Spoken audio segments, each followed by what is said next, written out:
Here is how you can set up a reoccurring Zoom meeting. It's easiest to do from the web. Instead of opening Zoom, go to zoom.us and then sign in. Signing in with Google.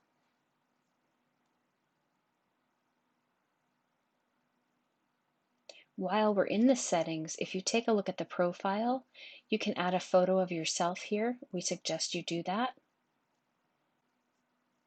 If I go to meetings, I can schedule a new meeting. And let's say this is my first period class. I can decide when this starts. I can decide it's a recurring meeting. What I'm going to suggest is that you just say no fixed time.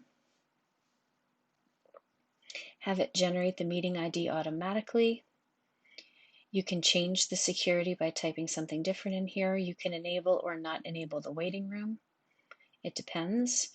You can decide to allow video for host or participants. Mute people upon entry. I wouldn't suggest recording automatically, but here are the settings that you can do. So if I do this and I set this meeting up, what that means is every day first period, the same meeting room will come up, the personal ID, or the ID will come up in the same passcode. The reason I'm not suggesting doing a schedule here is because that gets very complicated. Because you can say, set it up so it happens every day, but then you can't take out the weekends, it gets complicated. So if I say no fixed time, and I save that,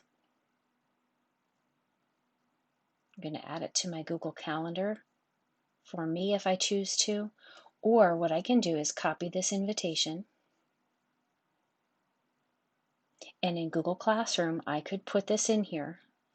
I would take out the dial probably. I would actually just probably put in, here's the Zoom meeting link, the ID, and the passcode, and put this in Google Classroom. And that way, every day first period, when you start the first period meeting, it's ready to go. The link doesn't change, the passcode doesn't change. I could add that to my Google Calendar if I chose to. I'm not going to right now. And then to set up a new meeting, because maybe you want to have, if you're teaching by class period, you have different ones set up.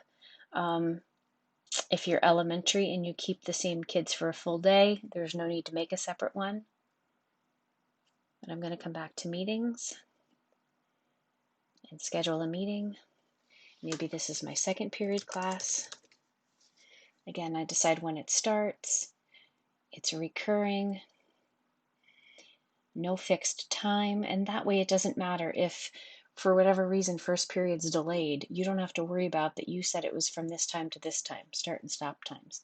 So again, have it automatically generate the meeting ID, set the password or type the password, enable the waiting room or not,